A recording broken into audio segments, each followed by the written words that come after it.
Hey, good morning everyone.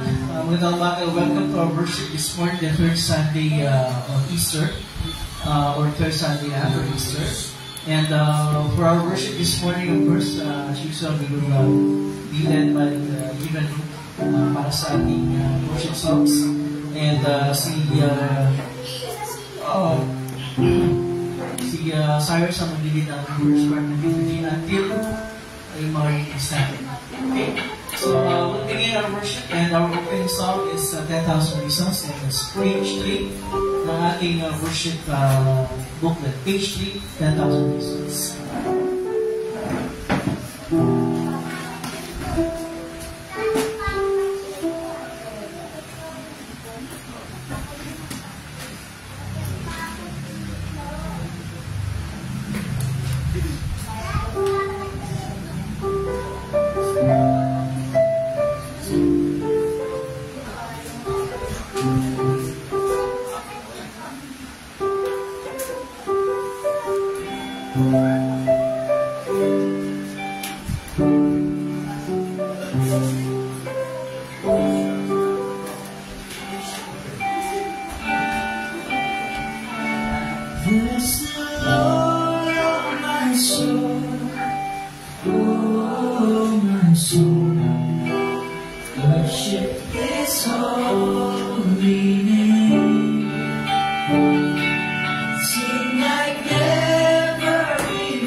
worship your holy name.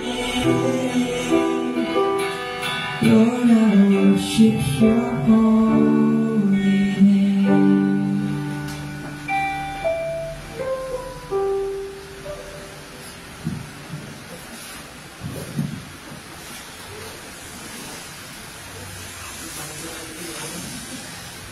Tayo pula, tayo dito ngayon.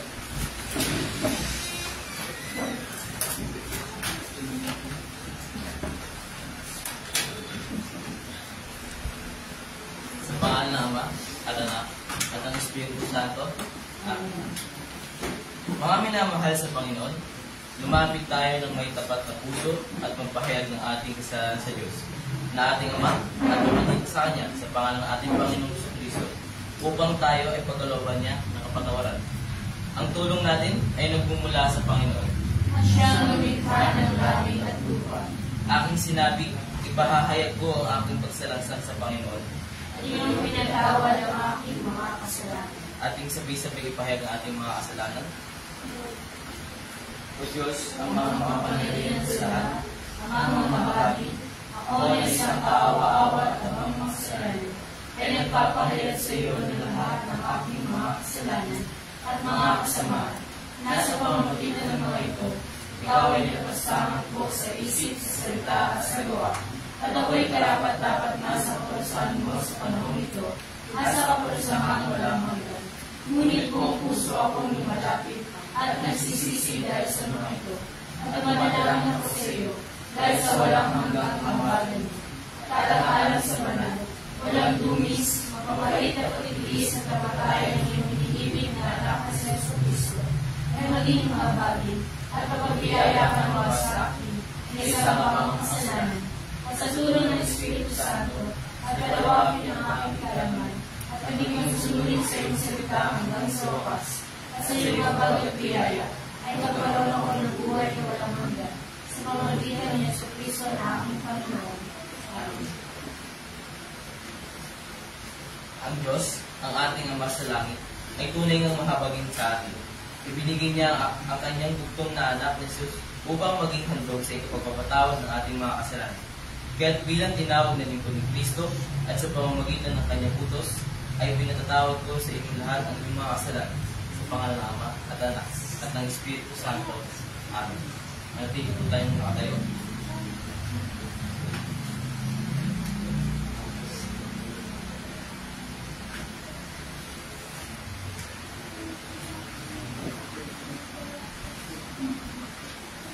Magpupuring lahat sa iyo, O Yahweh, ang iyong nilalang, lahat mong nilikha ay pupurihin at magsasalamatan.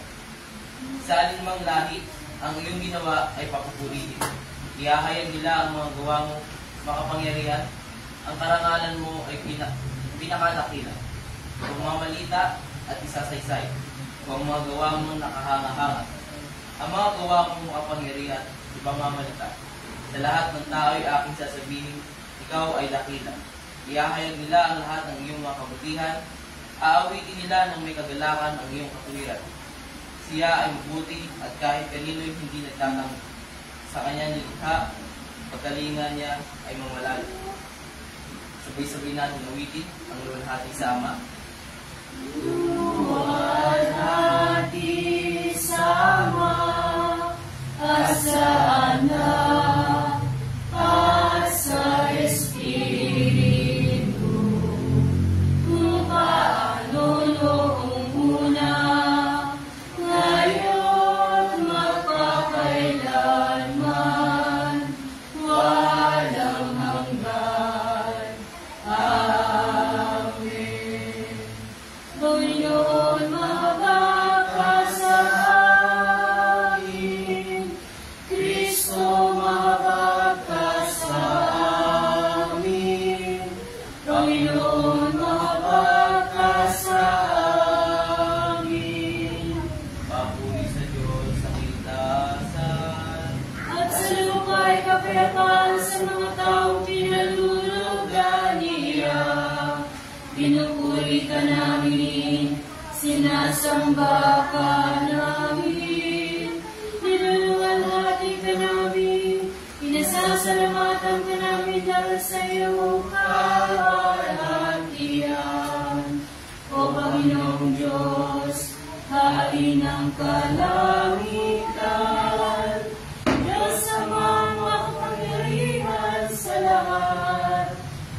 Panginoong Diyos, bugtong na anak, Yesu Kristo. O Panginoong Diyos, order ng Diyos, anak ng Ama, na nag-aalis ng kasalanan sa sanlibutan, mahabag ka sa amin. Ikaw na nag-aalis ng kasalanan ng sanlibutan, tanggapin mo ang aming dalangin. Ikaw na nakalukok sa kanan ng Diyos Ama, mahabag ka sa amin. Niyamang ikaw lamang ang banal, ikaw lamang ang Panginoon, ikaw lamang, O Kristo, at ang Espiritu Santo, ang pinakadakila sa kalwalhatian ng Diyos Ama. Amen. Ang Panginoon ay sumayo. Ang kanyang Espiritu. Manalangin tayo. O Diyos, sa pamamagitan ng pagpapakababa ng iyong anak, ay itinaas mo ang mundong nahulog sa kasalanan. Ipagkaloob mo sa iyong mga tapat na hinirang na niligtas mula sa panganib ng walang hanggang kamatayan, ang walang hanggang kasiyahan at kagalakan. Sa pamamagitan ni Kristo, iyong anak, aming Panginoon, na nabubuhay at naghahaling kasama mo at ng Espiritu Santo, iisang Diyos ngayon at magpakailanman. Amen. Tayo po lahat ay magsiupo at ating pakinggan ang magbasa ng salita ng Diyos.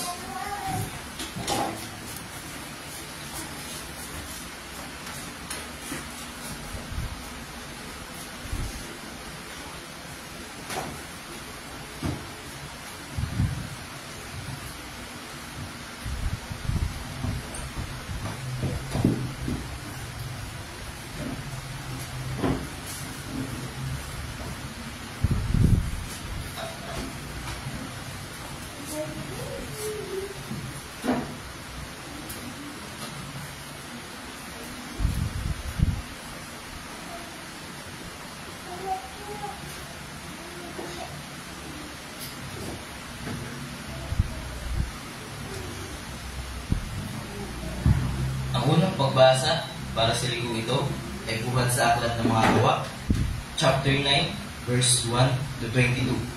At ganito ang isinasabi. Ang pagtawag kay Saulo. Samantala, patuloy ang pagbabantay ni Saulo na mapapatay ang mga alagad ng Panginoon.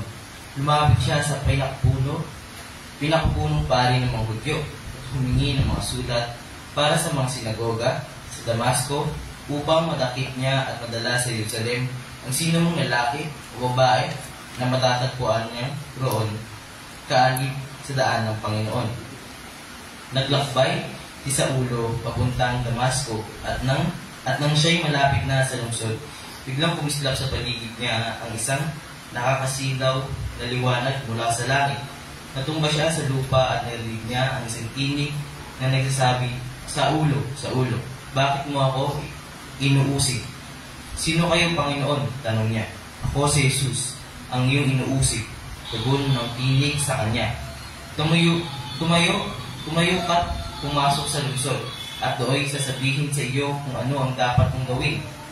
Natigilan at hindi na makapagsalita ang mga kasama ni Saulo nang marinig nila ang tinig, ngunit wala naman silang makitang kasalita.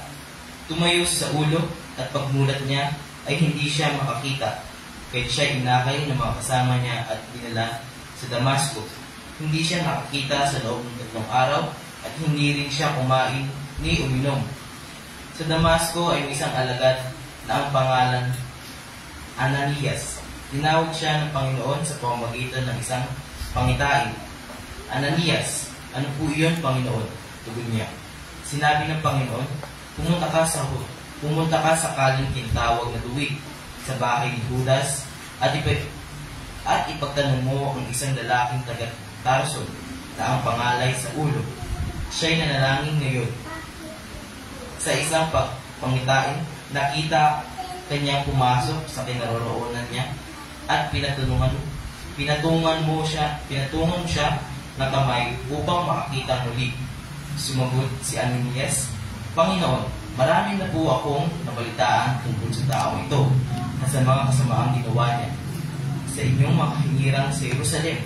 At naparito siya sa Damasco, taglay ang kapangyarihang galing sa mga punong pari ng mga Hudyo upang takpin ang lahat ng tumatawag sa iyong pangalan. Ngunit sinabi sa kanya ng Panginoon, pumunta ka roon sapagkat siya'y pinili ko upang ipakilala ang aking pangalan sa mga Hintil, sa mga hari at sa mga anak ng Israel. Ipapakita ko sa kanya ang lahat ng dapat niyang tiisin alang-alang sa akin. Pumunta nga si Ananias sa naturang bahay at pumasok dito. Ipinatong niya ang kanyang mga kamay kay sa ulo at sinabi niya, Kapatid na sa ulo, pinapunta ako rito ng Panginoong Hesus na nagpakita sa iyo sa daan nang ikay ay papunta rito. Sinugo niya ako upang muli kang makakita at upang mapuspos ka ng Espiritu Santo. Noon di, may nalaglag na tila mga kaliskis mula sa mga mata sa ulo at nakakita siya muli. Tumayo siya at nagpabautismo, kumain siya at nagbalik ang kanyang lakas. Sa ulo'y ilang araw na kasama ng mga alagad sa Damasco at agad siyang nangaral sa mga sinagoga na si Jesus ang anak ng Diyos. Nagtaka ang lahat ng nakarinig sa kanya. Hindi ba ito ang dating umuusig doon sa Jerusalem sa mga tumatawag sa pangalan ni Jesus? Tanong nila, hindi ba naparito nga siya upang sila'y takpin at dalhin na agapos sa mga punong pari? Ngunit lalong naging makapangyarihan ang pangangaral ni Saulo at walang isagot ang mga Hudyong naninirahan sa Damasco sa kanyang pagpapatunay na si Jesus ang Kristo. At ito ang salita ng Panginoon. Ang ikalawang pagbasa naman ay buhat sa Aklat ng Pahayag, chapter 5, verse 8 to 14. At ganito ang sinasabi. Nang ito'y kunin niya, nagpatira pa sa harapan ng kordero ang 4 ng buhay na nilalang at ang 24 na matatandang pinuno. Bawat isa'y may hawak na alpa at may gintong mangkok na puno ng insenso na siyang mga panalangin ng mga hinirang ng Diyos. Inaawit nila ang isang bagong awit. Ikaw ay karapat-dapat na kumuha sa kasulatang nakabalumbon at magtanggal sa mga selyo niyon, sapagkat pinatay ka at sa pamamagitan ng iyong dugo ay tinubos mo ang mga tao para sa Diyos. Mula sa bawat lahi, wika, bayan at bansa. Ginawa mo sila isang lahing maharlika at mga pari na itinalaga upang maglingkod sa ating Diyos. At sila ay maghahari sa lupa. Tumingin ako muli at narinig ko ang tinig ng milyon-milyon at libo-libong anghel. Sila ay nakapaligid sa trono, sa 4 na buhay na nilalang, at sa matandang pinuno. Umaawit sila ng malakas. Ang porterong pinatay ay karapat-dapat tumanggap ng kapangyarihan, kayamanan, karunungan, kalakasan, kalulatian, kapuri, at paggalang. At narinig kong umaawit ang bawat nilikhang nasa langit, nasa lupa, nasa ilalim ng lupa, at nasa dagat, lahat ng mga naroroon. Sa nakaupo sa trono at sa kordero, ang papuri at karangalan, kalulatian at kapangyarihan, magpakailanman. At sumugot ang 4 nilalang na nabuhay. Amen. At nagpatira pa ang mga matatandang pinuno at nagsisamba. At ito ang salita ng Panginoon. Ay, tayo po lahat ay magsitayo para sa pagbasa ng mabuting balita buhat sa Aklat ni Juan, chapter 21, verse 1 to 14. At ganito ang sinasabi. Ang ikatlong pagpapakita ni Jesus. Pagkatapos nito, muling napakita si Jesus sa mga alagad sa tabi ng lawa ng Tiberias. Ganito ang nangyari. Magkakasama sina Simon Pedro, Tomas na tinatawag na Kambal, Nathaniel na taga-Kana sa Galilea, ang mga anak Zebedeo at 2 pang alagad. Sinabi sa kanila ni Simon Pedro, "Mangingisda ako." "Kasama kami," sabi nila. Umalis nga sila at sumakay sa isang bangka. Pagdamag silang ng isda, subalit wala silang nahuli. Nang mag-uumaga na, tumayo si Jesus sa pampang. Ngunit siya ay hindi nila nakilala. Sinabi niya, "Mga anak, mayroon ba kayong huli?" "Mayroon ba kayong huli?" "Wala po," sagot nila. "Ihulog ninyo ang lambat sa gawing kanan ng bangka at makakahuli kayo," sabi ni Jesus. Inihulog nga nila ang lambat at nang hilain nila ito, ay hindi nila makaya sa dami ng huli. Sinabi kay Pedro ng alagad na minamahal ni Jesus ang Panginoong iyon. Nang marinig ni Simon Pedro na ang Panginoon iyon, nagsuot siya ng damit dahil nakahubad siya doon at saka lumusong sa tubig. Dumating sa pampang ang kasama niyang mga alagad, sakay ng bangka at hila-hila ang lambat na puno ng isda. Hindi sila gaanong malayo sa pampang, mga siyam na metro lamang.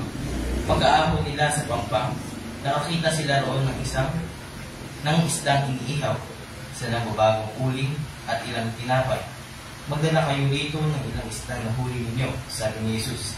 Kaya't sumampa sa bangka si Simon Pedro at hinila sa pampang ang lambat na puno ng malalaking isda. 153 lahat ang nahuli nila. Hindi nasira ang lambat kahit gaano karami ang mga isda. "Halikayo at mag-agahan kayo," sabi ni Jesus.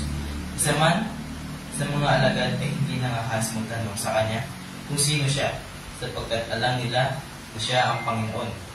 Lumapit si Jesus, kinuha ang tinapay at binigay sa kanila.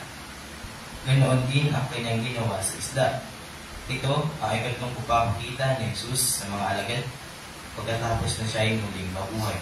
At ito ang salita ng Panginoon. Tayo po'y manatiling nakatayo at sabay-sabay po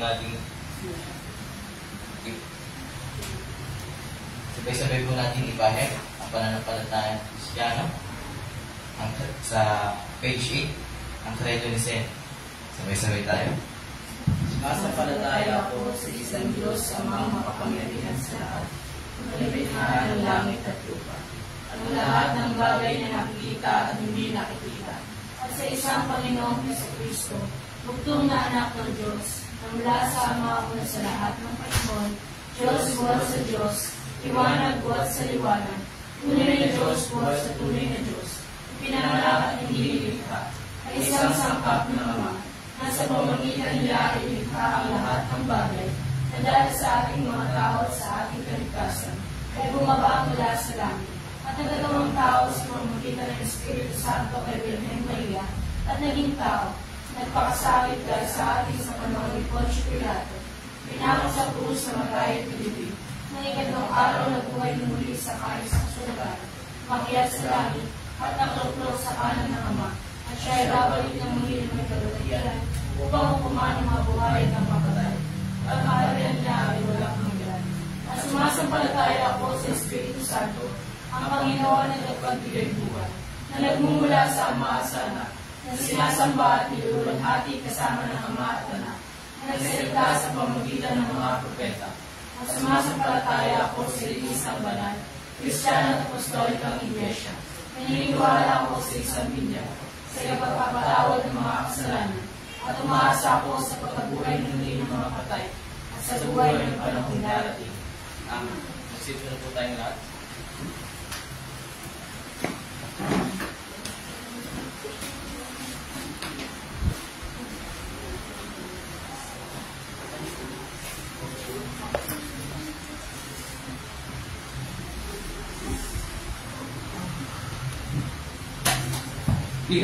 We will sing our sermon hymn, Waymaker, dito sa akin tayo ka.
Okay, so Sunday school time with Teacher Maria and Teacher Leslie. So lahat ng mga Sunday school kids, punta na kayo sa ating Sunday school group. So lahat ng mga kids.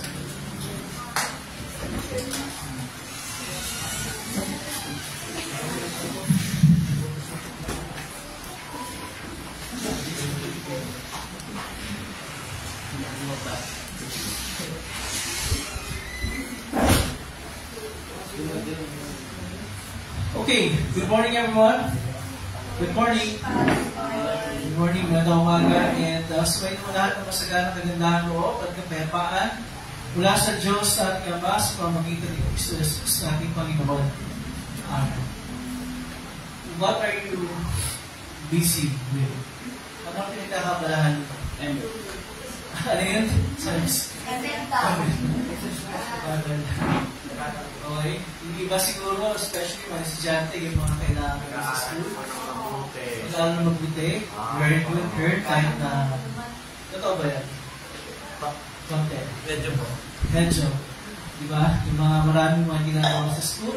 Siyempre, yung mga magulang, busy sa pag-provide ng kailangan ng kanilang mga anak, ng kanilang mga families. Iba-iba pa tayo ng pinagkakabalahan. Depende sa kung yung ating station o ginagawa o pagkulang sa ating buhay. But I'm sure all of us will agree na may mga times na abala tayo pero we don't seem to see the purpose behind yung ating pinagkakabalahan. Diba? Minsan we are asking, para saan ba itong pinagkakabalahan ko dito? Saan ba talaga ito aanto? Saan ba talaga ito magtatapos? Diba? Meron ba talagang halaga o kabuluhan yung pinagkakabalahan dito? And in other words, we don't see walang purpose, walang direction, walang meaning. Although busy tayo sa palabas, but deep inside we are all empty. Napaka-empty natin inside kasi hindi natin makita yung meaning, yung purpose ng lahat ng ginagawa natin sa buhay. For whatever it is na pinagkakabalahan. Ganun yung sitwasyon ng mga alagad ng ating Panginoon days after na muling nabuhay ang ating Panginoon Jesus. Diba? Sinasabi ko sa Ebanghelyo na binasa kanina, for the third time, nagpakita si Jesus sa kanyang mga alagad. Third time, in a span of how many days. Kumbaga, yung muling pagkabuhay ng ating Panginoon is something na dapat nagbigay ng sigla sa kanila, nagbigay ng buhay sa kanila. Kasi, syempre, that they had witnessed yung suffering and death ng Panginoon. Nakita nila mismo kung paano nagdusa, kung paano namatay ang ating Panginoon doon sa krus. And it really eroded their faith in Jesus. Talagang bumagsak, talagang nayanig yung kanilang pananampalataya. Syempre, they followed him for 3 years. And then, ano na nangyari? So, wala eh. Parang yung kanilang pinagkakatiwalaan, kanilang sinusunod yung kanilang pinaglilingkuran at wala, nakita nila kung paano namatay before their very eyes. So, yung muling pagkabuhay, dapat nagbigay ng panibagong buhay sa kanilang pananampalataya at buhay.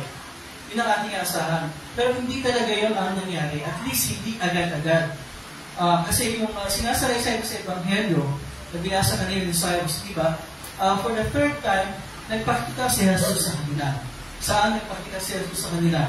Ang sabi ko sa Ebanghelyo, nagpunta yung mga alagad, at least 7 of them, nagpunta doon sa tinatawag na lawa ng Tiberias, which is nasa Galilea.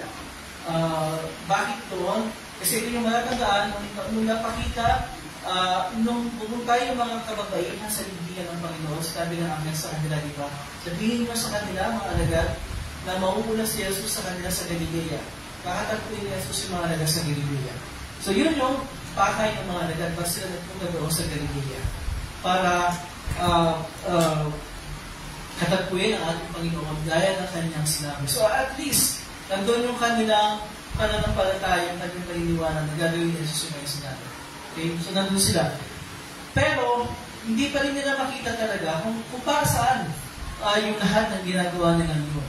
Okay, muling nabuhay. So what now? Anong gagawin nila? Ano ang mangyayari sa kanila? Ano na ang magiging direksyon ng kanilang pamumuhay? although they were willing to meet with Jesus, hindi pa rin nila nakita ng malinaw what is now the direction na kanilang tatahaki sa kanilang buhay. So, ano ginawa nila? Habang hindi nila nakikita ang Panginoon doon sa Galilea, sa lawa ng Tiberias, ano ginawa nila? At least itong si Simon Pedro, nag-aya siya, hindi ba? Mga isda ako. At ang sabi ng iba, masama kami. Well, mga isda naman talaga sila bago sila tinawag ng Panginoon para maging mga alagad niya. Diba? So yung pito na nandito, bukod kay Simon Pedro, ay sino yung mga pito dito? Yung alagad na minamahal ni Jesus, sino nga yan? Si Juan, and then si Tomas, nandun. Sino pa? Si Nathaniel, na sa ibang bahagi ng New Testament, yung tawag si Bartolome. So, Nathaniel at si Bartolome ang isa. Sino pa nandun? Yung mga anak ni Zebedeo, yung nga yun, si Juan at saka si Santiago. At sino pa? Ito na ba yun? Si Pedro, si Juan, si Santiago, si Nathaniel, o si Bartolome, umagin ko na yun eh. Si Tomas, tama ba? Diba na? Kulang ba? Kulang ba? Basta ko sila doon. Okay? Basta ko sila. Yung magkakapatid na dyan, si Andres, na kapatid ni Pedro. Si Andres. Si Simon Peter, Andrew, James, John, Tomas, at saka si Nathaniel, at saka si isa na. Pagkula na isa. Di ba si Tomas ng kamot? Hindi, iba pa. Iba pa alagad. At iba pa, isa pang alagad. Kung sino man mo. Okay? So, nandun silang pito. Nagaya si Pedro, mga isda, sumama sila, at buong magdamag sila ng isda, pero wala silang nahuli. Buong magdamag hanggang sa mag-uumaga na ginawa. Ano to mga expert na fishermen to mga to. Hindi to mga basta na lang nag-isip na ang isda tayo. Yan talaga yung kanilang trabaho bago sila sumunod kay Jesus. Alam nila ang ginagawa nila. Okay? Alam nila ang kanilang craft. Dibaga. And yet, binigay nila yung kanilang lahat pero wala nangyari sa kanilang pangisda. And that added to their frustration. Di ba? Nagdagdag sila ng frustration eh. Ano ngayon? Ito, bumalik kami sa pangisda. Wala pa rin. Ano nangyayari? Ano ba talaga? Anong gagawin namin sa buhay namin? Buhay na nga siya. Pero wala eh. Wala talaga. Hindi nila makita yung sense of direction sa kanilang mga ginagawa. It's all pagpapagod pero walang bunga. Pero walang simpa. Hanggang sa, ang sabi doon sa salaysay, nagpakita si Jesus sa kanila. Sa paanong paraan, nagpakita si Jesus sa kanila? Paanong paraan? Nasaan si Jesus? Nandun sila sa may daot, doon sa lugar kung saan nandun yung mga isda. Nasaan si Jesus? Sa may pampang, tama ba? Tapos, ang sabi, tama ba? Ang sabi ni Jesus sa kanila, anong inuto sa kanila ng Panginoon? Ihagi siya ng bad sa kanang bahagi at doon sila makakahuli ng maraming isda. Yun ang ginawa nila at pagkatapos, anong nangyari? Kung ihagi sila yung ng bad sa kanang bahagi ng kanilang pangka, ay, maraming isda ang nahuli. Napakarami. Isda na kanilang nahuli. Hanggang sa nagsalita itong yung alagad na pinakamamahal ni Jesus. Again, si Juan yan. Alagad na pinakamamahal ni Jesus. Sabi ni Juan kay Pedro, ang Panginoon yun. It is the Lord. Ano nung ginawa ni Simon Pedro pagkalinig nun? Nagbiyo siya kasi siya ay nakahubad. Saka siya tumalon sa tubig. Di ba, baliktad, nag-biis, nagdamig muna, saka siya tumalon sa tubig. Kasi it's a sign of respect. Sa harap ng Panginoon, alam niya na dapat siyang umakto ng nararapat at kahit sa panlabas na paraan yung siya ay nagbibis bago siya lumapit sa ating Panginoon. At anong kasunod nangyari doon? Pagkatapos ng mga bagay niyo. Anong kasunod nangyari doon? Siyempre, pagkalusok sa tubig, tinilan niya na yung lambat, diba? Pero hindi nasira yung lambat. Kasi hindi na sila malayo. Ang sabi niyo sa Ebanghelyo, around 90 meters lang yung layo nila doon sa Pampa. So, pagkaahon nila, nakita nila merong iniihaw na isda o sa nagbaba ng uli at may ilang tinapay. At tapos sinabi ng Panginoon sa kanila, magdala kayo ito ng ilang isda na huli ninyo. Gano'ng karaming nahuli nila? Sinabi dito gano'ng karami. Gano'ng karami? Marami, pero pinagkit dito, gano'ng karami. May number na binigay. 153. 153. Bilang 153. Lahat ang nahuli nila. At again, sinabi ko, hindi nasira ang lambat. And then sila ay nanyayahan ni Jesus para mag-almusal. Pero sabi lang, walang nagtanong sa kanila kahit isa. Dahil alam nila na ang Panginoon yun. And then, yun nga, nangyari na yung kanilang pagsasalo-salo sa almusal, pinapay at saka yung isdang kanilang nahuli. Sinabi, ito yung ikatlong pagpapakita ni Jesus sa mga alagad pagkatapos na siya yung muling pabuhay. Ano ang purpose nun? Yung pagpapakita ni Jesus sa mga alagad, hindi lang yan para patunayan buhay siya. Hindi lang yung physical proof na siya yung muling nabuhay. Yung pagpapakita ni Jesus sa kanila ay para magturo sa kanila ng lesson. To teach them a lesson. Para ipakilala ng higit yung kanyang sarili sa mga alagad. So ano ang pinakilala ni Jesus sa mga alagad tungkol sa kanyang sarili sa pamamagitan ng pagpapakita na ito? What did He reveal about Himself sa mga alagad sa kanyang pagpapakita na ito? Ano? Una, pinakita ng Panginoon sa kanila yung kanyang power, yung kanyang divine power, yung kanyang kapangyarihan, hindi ba? Kasi it's a miracle na ginawa ng ating Panginoon sa kanilang presensya. Miracle yun isang himalayan. Kasi hindi lang naman yan, it's not just a matter na hindi alam ng mga alagad kung saan niya hulog ng lambat. Kasi for sure, yung buong area na yun, ginawa na nila yun, hinulog nila yung kanilang lambat doon. Okay? Pero wala talaga sila nahulog. Pero sa utos ng Panginoon, meron. So pinapakita doon yung kanyang kapangyarihan, yung kanyang divine power, especially yung kanyang power over nature. Diba? Alam niya pwede naman ang utusan yung kanyang halim, yung kanyang mga likha, na pagka-utos niya sa mga alagad, ilagay niyo dito yung inyong lambat, para yung mga isda ay pumunta doon, diba? Para magkaroon ng masaganang mundo yung mga alagad. So it is divine power na pinapakita ni Jesus at pinapakilala sa kanya mga alagad. As if saying na, okay, so nasasihan nila yung pagkamatay, but nothing has changed. Walang nagbago, at lalong walang nabawa sa kapangyarihan niya. Siya pa rin yun, it is still the same Jesus who has power over all things. Hindi yun binago ng kanyang pagkamatay. Hindi yun binago ng anumang nangyari sa kanya noong Good Friday. Nothing has changed as far as His power is concerned. It's still the same power and work na ipinapakita ni Jesus sa kanila. Pangalawa, ipinapakita ni Jesus sa kanila dito yung kanyang care, yung kanyang pagmamalasakit sa kanyang mga alagad. Yung pagpaprovide niya ng kanilang kailangan. Saan ang galing yung iniihaw na isda at saka yung tinapay? Pagkarating nila, meron na pagdating nila doon sa Pampang, sa shore, meron na Saan galing yun? Saan galing yun? Sa Panginoong Jesus mismo.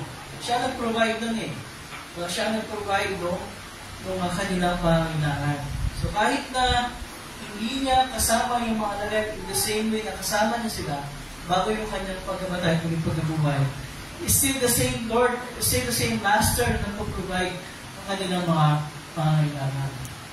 And thirdly, at ang pinaka-importante sa lahat, ang ipinapakilala niya dito po sa sarili sa mga alagad ay siya ay mapagpatawad na Diyos at Panginoon. Diba? Kasi for sure, itong mga alagad, napakalakas ng kanilang guilt feeling doon sa nangyari sa ating Panginoon. Kasi lahat sila nanindigan sila, hindi nila iiwan ang Panginoon, lalo na si Simon Pedro, di ba? Sabi niya, kahit anong mangyari, Kahit anong mangyari, nagipagpatayan siya, hindi iniwan ng Panginoon. Pero lahat sila, iniwan nila ang Panginoon. So, hindi na pagtagang isipin na itong mga alagad ito, yung kanilang konsensya, kinokonsensya sila dahil sa kanilang ginawa. At parang iniisip nila, okay, what now? Ano ibig sabihin ito? Nabuhay ni si Jesus, pero would it still be the same? Will it still be the same kind and level of relationship na magkakaroon sila sa Panginoon? Wala bang magbabago doon sa kanilang ugnayan sa Panginoon? Diba? Hindi ba lalayo ang Panginoon sa kanila? Hindi ba sila ay hindi na ituturi na kanyang mga alagad? Nasagot yun dito. Sapagkat yung kanyang pakikipag-almusal, pagsalo sa almusal kasama ng mga alagad ay isang pagpapakita ng kanyang pagpapanumbalik ng kanilang ugnayan na maaari nasira dahil sa pagtalikod ng mga alagad sa kanya nung siya ay pinakip, especially nung siya ay hatulan ng kamatayan. It's a restored relationship sa pagitan niya at ng kanyang mga alagad. And that is made possible dahil sabihin man natin malakas yung feeling of guilt ng mga alagad. Strong. Pero even stronger is the power of forgiveness na nagmumula sa ating Panginoong Jesus. Even stronger is the love na siya pinagmumulan ng forgiveness na pinapadali ng Panginoong Jesus papunta sa kanyang mga alagad. At hindi nag-restore ng kanilang sense of direction and sense of purpose bilang mga alagad. Iyon nagbalik ng kanilang alam ng kanilang pananampalataya sa Panginoon. Iyon nagbigay sa kanila ng malinaw na kaisipan na sila ay mga alagad ng Panginoon pa rin. Kahit na ano pa man ang nangyari. Whatever it is they have done against the Lord, pinatawad na sila ng lubos ng Panginoon sa lahat ng kanilang mga ginawang kasalanan laban sa ating Panginoon. Binalik yung kanilang kaugnayan sa akin. Kasi pag pinagpatuloy natin yung pagbasa natin sa verse 19, yung usapan ni Jesus sa ating Pedro, kung saan huling pinagtibay ng Panginoon yung kanyang pagkakatiwala kay Pedro ng tungkulin para pangunahan at i-shepherd maging pastor ng kanyang mga upa, ng mga mananampalataya. Yun ay muling pinagtibay ni Jesus dito rin sa parehong sitwasyon natin. Ano ang sinasabi ko sa atin bilang mga mananampalataya sa kasalukuyan ko? Sabi ko nga kanina, iba-iba tayong pinagkakapala sa buhay natin. Maaaring we are losing our sense of purpose and direction. Abalaman tayo, but we are empty. We feel so empty inside. Sinihan nila, may para sa anong lahat ng ito. Now, ito yung papaalala sa atin. Unang-una sa lahat, gaya ng mga alagad ng Panginoon, we will never find our sense of purpose and direction sa lahat ng ginagawa natin unless na ang Panginoon mismo magbibigay sa atin ng sense of purpose and direction. At paano ginagawa ng Panginoon yun? By reminding us through His Word. Ano man ang ginagawa natin at ikakabalahan natin, ang lahat ng yan ay mga opportunities and avenues for us para ipakilala sa lahat ng tao kung sino tayo bilang mga anak ng Diyos at ng Panginoon. Hindi lang tayo mga estudyante nagnanais na maabot yung ating nais na mabuling sa buhay. Hindi lang tayo mga manggagawang nagtatrabaho para sa ating pamilya. Hindi lang tayo kung sino man ang ginagawa kung ano yung ating pinagkakabalahan. Hindi lang tayo mga musikerong nagsisikap na pagbutihin yung ating craft and all that. O isang sports enthusiast na nangangarap na dinanggin yung ating kakayahan sa anumang darangan ng sports na pinipili. We are more than that. Ano tayo? Tayo ay mga anak ng Diyos. At bawat opportunity na meron tayo, ano man ang ating pinagkakabalahan, is an opportunity para ipakilala sa lahat ng tao na ating nakasalit ng mother. We are more than that. We are God's sons and daughters. We are God's children. At ating ginagamit ang lahat ng pagkakataon na meron tayo para ipakilala sa kanila na meron tayong Panginoon at tagapagligtas na si Jesus. Nagaya ng mga nagad, tayo ay nagkasala at patuloy nagkakasala sa Panginoon in so many ways. Pero tayo ay patuloy na binabalot ang kanyang pagmamahal at pinapatawad sa lahat ng ating mga kasalanan. Diyan nasisimula na tayo ay makakita ng purpose, sense of purpose and direction sa ating mga buhay. Kasi pag nakikita natin na tayo ay mga anak ng Diyos, na ang purpose ng Panginoon para sa atin ay gamitin ang lahat na meron tayo para ipakilala siya sa lahat ng tao. Na nagkakaroon ng meaning yung mga ginagawa natin. Hindi lang ito pagpapakahirap na mauubilang sa wala. Diba? Ito ay pagpapakahirap na binibless ng Panginoon sapagkat opportunity, this is an avenue for us na ginagamit natin. To let all people know that we are God's sons and daughters. Yun ang nagbibigay sa atin ng sense and purpose and direction. Yun ang nagbibigay sa atin ng motivation sa buhay at para ipagpatuloy. Hindi tayo maging abala sa panlabas. Diba? Parang we're just going through the motion. Kailangan lang gawin eh. Kailangan lang maging ganito, maging ganyan. Pero knowing na meron tayong higher purpose bilang mga anak ng Diyos. Hindi tayo makakaramdam na parang pahirap lang ito eh. Kailangan ko lang gawin ito. It is a blessing from the Lord na binigay sa atin at pagbubutihin natin sapagkat ito ay ito ang kanyang binigay sa atin na pupuli at sa ating gagawin sa ating buhay. And many times we will fail. Maraming pagkakataon na magbibigay tayo.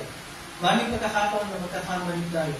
Maraming pagkakataon na badadapa tayo at makakagawa ng mga bagay na sa lungat kung nasa Panginoon. But again, remember, yung sinabi ko kanina, katulad ng sa buhay ng mga dagat. Maaaring yung ating mga sins, yung mga kasalanan natin, pag binultiply natin, yung napakalaki. Maaaring yung guilt natin ay pinokonsume tayo. Diba? Talagang diirik-dik yung ating possession at ating karoon. Pero remember this, even greater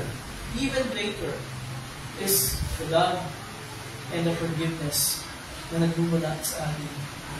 Even greater is the power of His blood na naglilinis at nagpapatawad ng ating mga kasalanan no matter what. Even greater than ourselves is Jesus Christ, who is our Lord and our Savior. Nasa kanyang kaligtasan mismo, tunay na Diyos ng katawang tao para abutin tayo, bigyan ng kahulugan at kabuluhan ang lahat ng ating ginagawa, mismo ang ating buhay. And we find our purpose and direction sa Panginoon mismo. Patuloy tayong lumakad kasama ng Panginoon at sa patubay ng Panginoon, and we will never lose our sense of purpose and direction. Hindi mali ang pagpapayapaan ng Diyos yung nabigyan sa ating mga puso at pag-isip sa pamagitan ni Kristo Jesus na ating Panginoon. Amen. Tayo magpapatuloy. We should gather our offerings. Brian?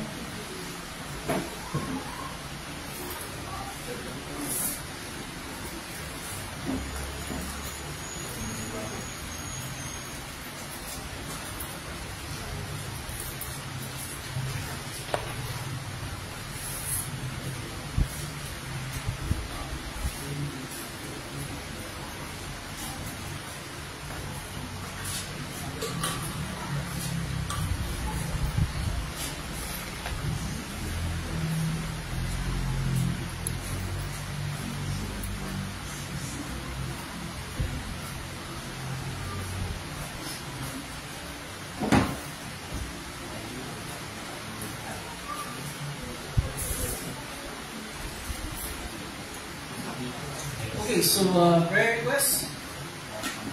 Mga mag-birthdays this week.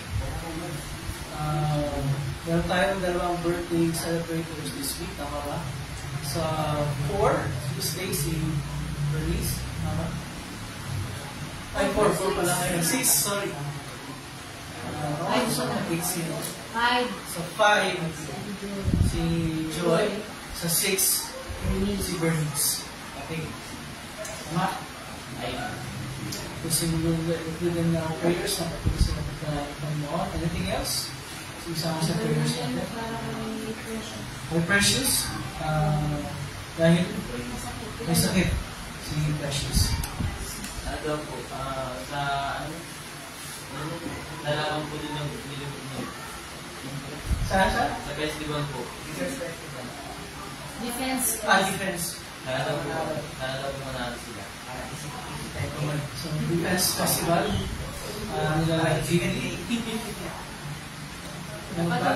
Pati Si Aisha. lubos na galing yan para kay Ate Juan. Okay.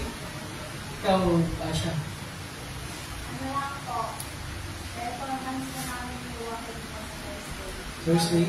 Okay, so performance. So, busy talaga yung mga college year. Yes. Okay, so wala na. Kung wala na, then we will remain seated para sa ating prayer. And then after ang prayer natin, we will call our Sunday School kids para sa kanilang lesson presentation. Okay, let's pray. Ang maraming Diyos na Panginoon sa lahat. Maraming salamat po niyo sa inyong mga biyaya na patuloy yung pinagawag sa amin sa bawat sandali ng aming buhay. Hindi lang po sa mga physical blessings, sa mga prayer blessings. Patuloy sa lahat, Panginoon, maraming salamat po sa patuloy po yung pagpapatawad sa lahat ng mga kasalanan na nagawa po namin sa araw-araw, sa bawat sandali ng aming buhay.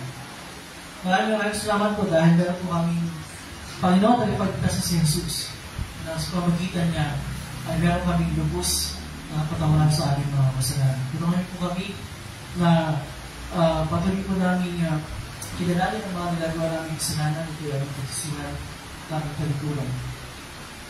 Panginoon, sa iyo namin tataas ang lahat po namin mga kahilingan at salamat. Unang-una po sa mga magdiliwan ng kanangarawan, kay Joy at kay Bernice, itong week na ito. Kayo po ang patuloy na kumalina sa kanila at makaloob ng lahat ng mga pagpapala. Upang sila, di sa lahat, patuloy ko na yung makasama sa paglingkod sa iyo. Bilang bahagi ng pagpulungan nito. Sama po sa aming pananangin naman, ang mga estudyante po sa kanila pong mga ginagawa para sa school. Para kay Iris sa kanilang performance sa Thursday at kay Jimmy sa kanilang Defense Festival.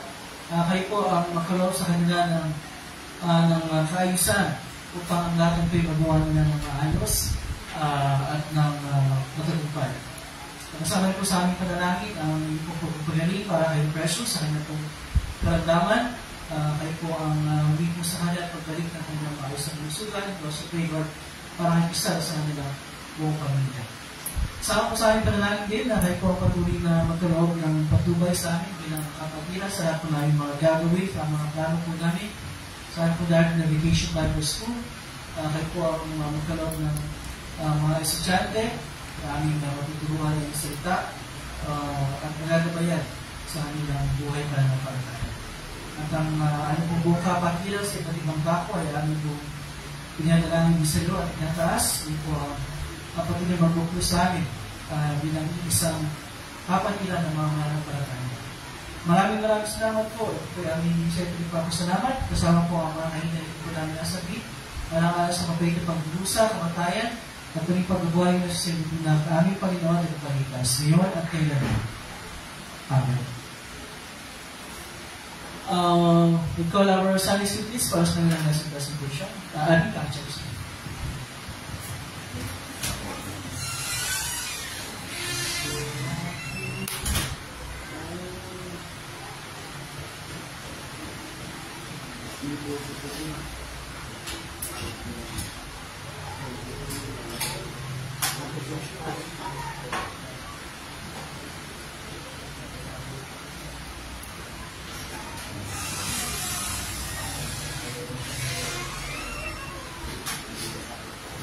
So, we're waiting for our Sunday School kids.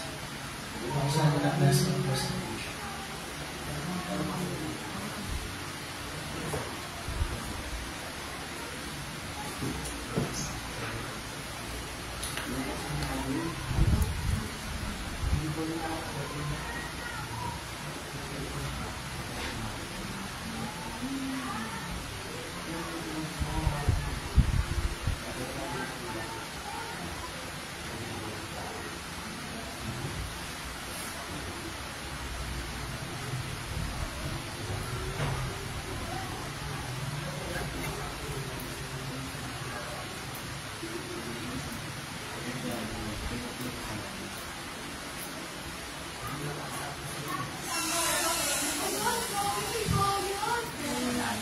Okay, so welcome sa ating mga Sunday School kids, sa ating teachers,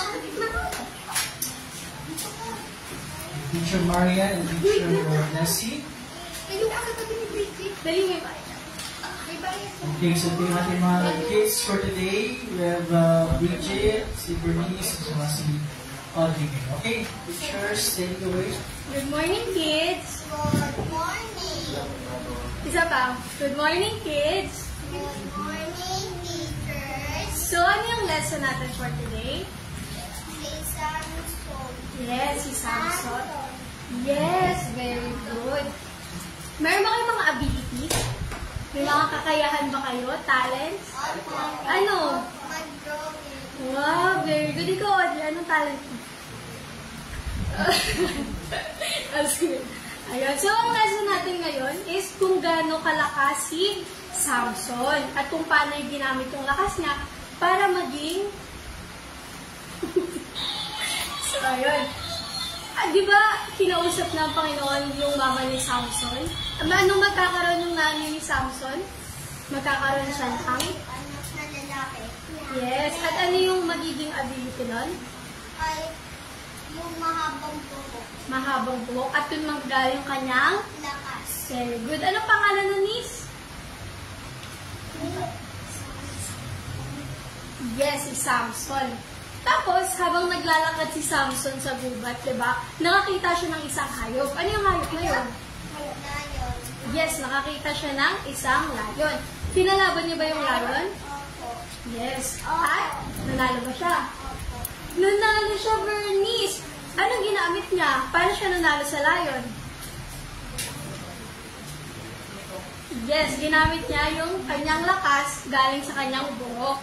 Pagkatapos nun, pagkatapos yung makipaglaban dun sa layon, di ba? Kumolekta siya ng 300 mga pops, di ba? Tapos, Audrey, anong ginawa niya dun sa mga buntot? Buntot? Yes, di ba? Tinali niya yun. Tapos, very good, sinunod niya. Tapos, dinala niya doon sa mga Palestino. Doon sa, di ba, sa lupain ng mga Palestino. Kahit hindi pa nagbubunga yung mga lupain doon, sinunod niya, di ba, yung mga ani. Kaya naman nagalit yung mga Palestino. Tapos, hinanap nila sa mga Israelita si Samson. Nung nalaman nila na nagtatago doon sa cave si Samson, ano ginawa ng mga Palestino? Sumama ba si Samson? Yes, sumama si Samson. Tapos, ano isang hiling ni Samson? Na hindi siya papatayin. Yes, hindi siya papatayin. Pero, dahil masama yung mga Palestino, balak pa rin siyang patayin ng mga Palestino. Kaya naman, nung tinali siya, anong ginawa ni Samson? Di ba, nasira niya dahil sa sobrang... Lakas. Yes, very good. Nasira niya sa sobrang lakas. Pagkatapos nun, nakakita siya ng isang... Ano yung hayop? Yung nakita niyang hayop? Buto ng...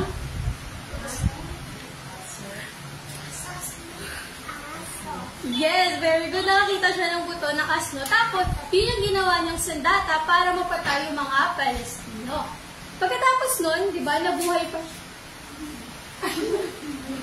Yun, pinagpala pa siya ng 20 years, diba? Okay, so ang moral lesson sa story nito na dapat na binibigyan tayo ni God ng isang ability, diba? At dapat yung ability na yun is gamitin natin sa mabuti at sa ikabubuti ng nakakarami. Okay, so ang ating Bible verse, Isaiah chapter 43 verse 11. Ako ay si Yahweh. Wala nang iba pa. Walang iba pa tagapagligtas. Maliban sa akin. Isaiah chapter 43 verse 11. Okay, very good.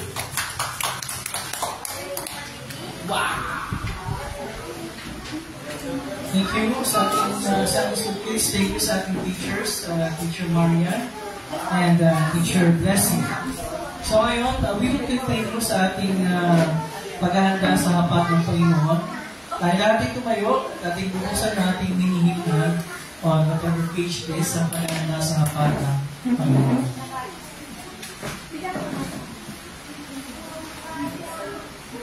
Ang Panginoon ay sumayo.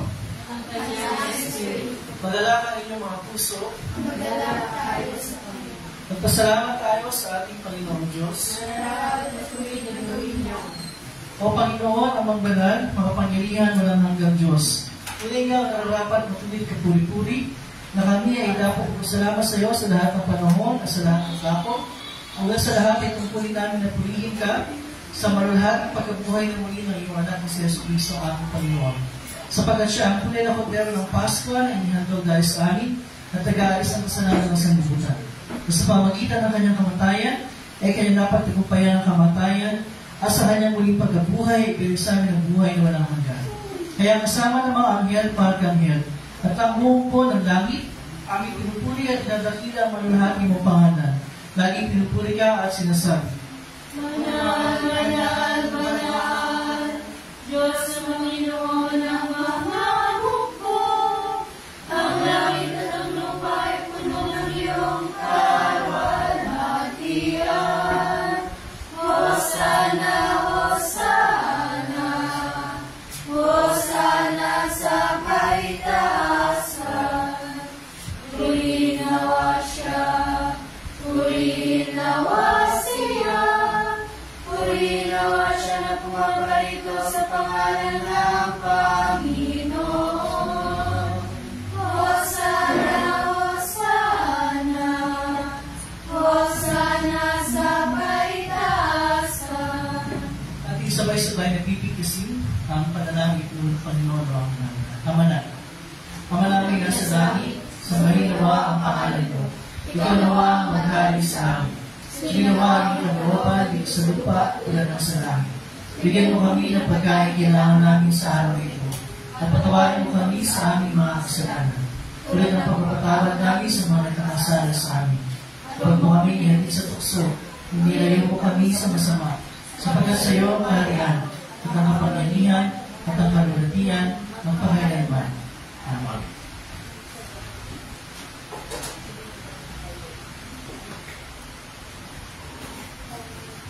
Ang ating Panginoon sa puso ng bigyan siya pagkalulo ay damangkot ng tinapay. Pagkatapos ang pasalamat sa Diyos, ito natin nagpilapit sa bigay sa mga nagawin sa sabi. Tuloy niyo ito at kanin. Ito ang aking katawan, na binibigay para sa inyo. Tuloy ito ang pinapagalaan sa akin.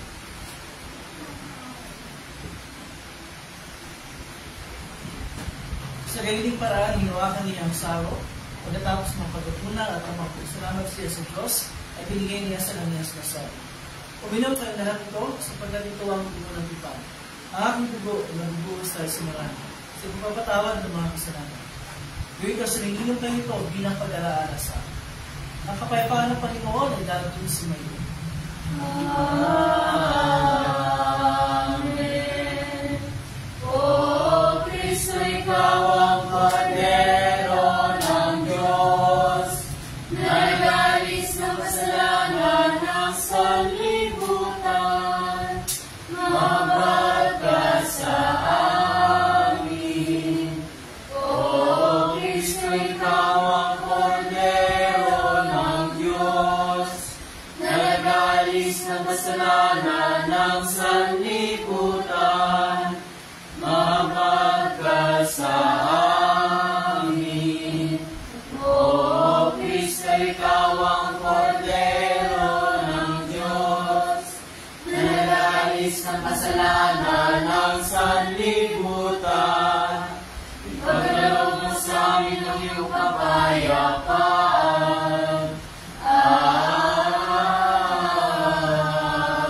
Amen.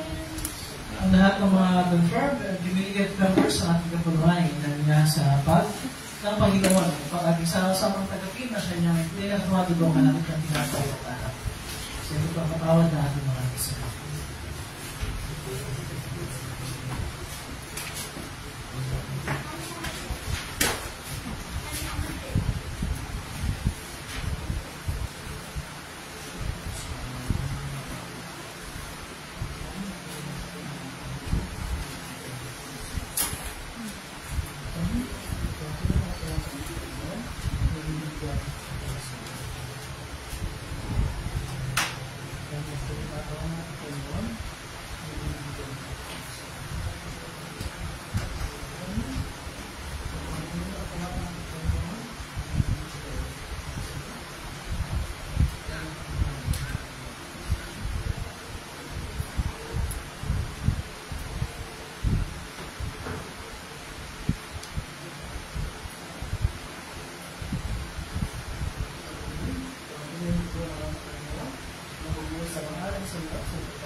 Ang tunay na katawan at gunawa ng ating Panginoong sa Kristo siya magpalakas ng mga sila sa tunay na panampalataya at sa buhay na walang hanggan. Imaon tayo may kapayapaan kalakan sa inyo.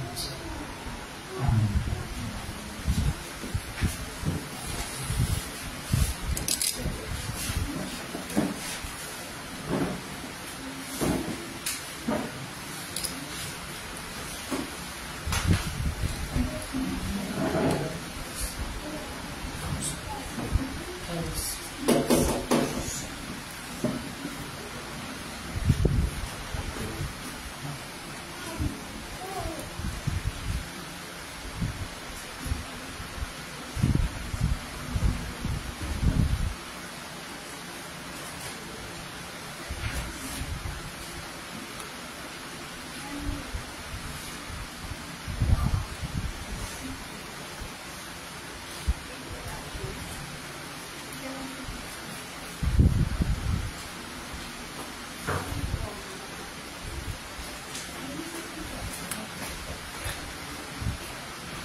Natin kumayo at ating awitin ang pagyao sa kapayapaan.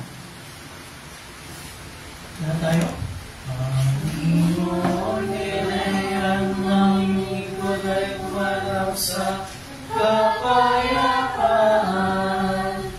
ayon sa iyong pangako.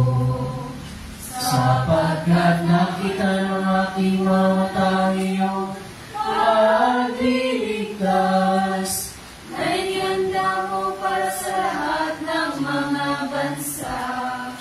Liwanag itong tatanglaw sa mga engkil at magbibigay karangalan sa iyong bayang Israel.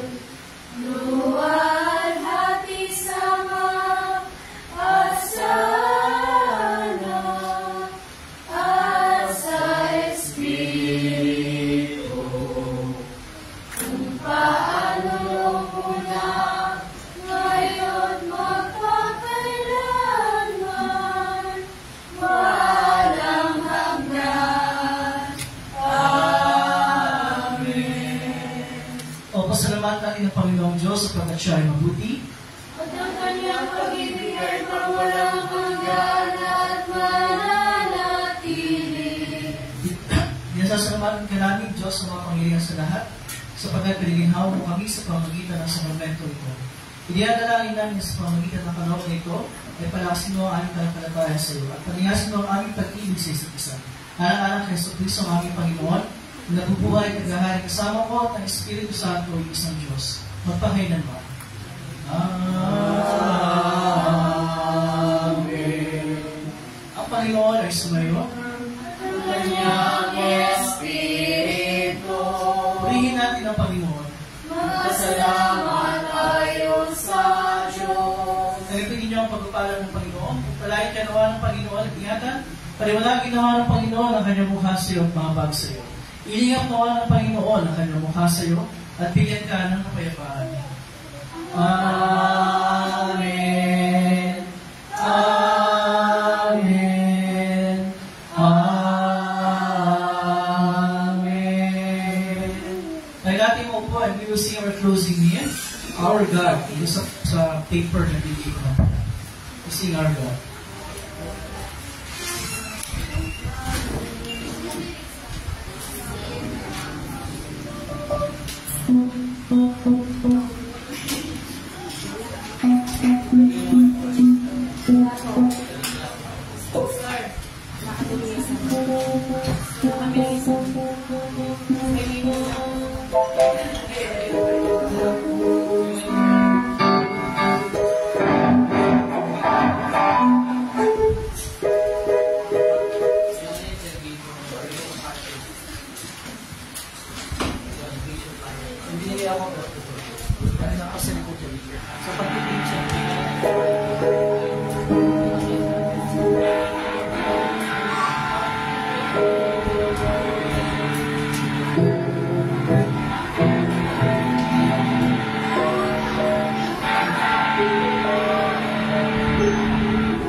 welcome sa lahat ng naibahagi sa ating pagsamba ngayong umagang ito. Of course, we'd like to thank our band, Ibro and John Bert, for leading us the worship songs. And also, our Sunday school teachers for today, Teacher Mario and Teacher Bessie, para sa kanilang pagtuturo. Also like to thank Cyrus para sa kanyang pag-lead ng first part ng ating liturgy and doing the readings as well. And of course, Liza for monitoring our attendance on our live stream. Meron tayong meetings para sa mga birthday celebrators this week. Bukas, tama ba? Bukas si Joy, and then sa Tuesday si Bernice. So, we'll sing the happy birthday song para kay Joy.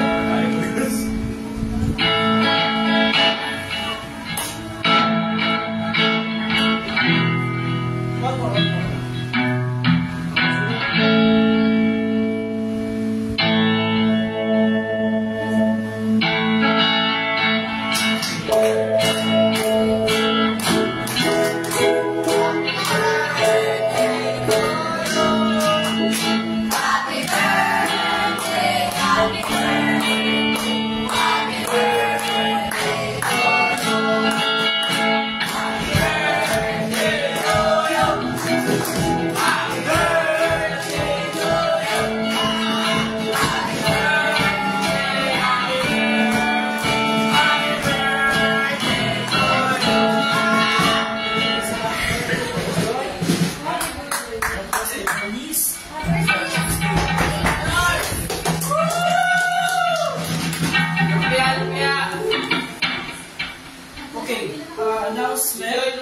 So after ng ating nag-snack mamaya, marami tayo gagawin and we'll have our catechism class.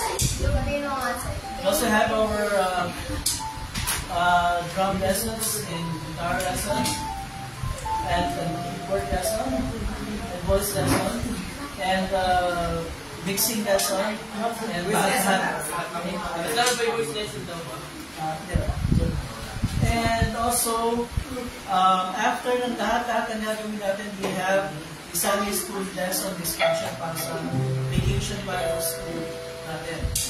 And medyo matagal yun, kaya I'll be requesting na pagkatapos ng lahat ng mga lessons natin, ang may iwan lang dito yung Sunday school tsaka yung worship team natin, okay? Kasi medyo matagal yung previous lesson discussion natin, okay? So after lahat ng mga gagawin natin, we'll just have na maiwan dito yung mga Sunday school lang sa aking materials. Okay? And I'd like to welcome yung mga kasama natin online. Those who joined us.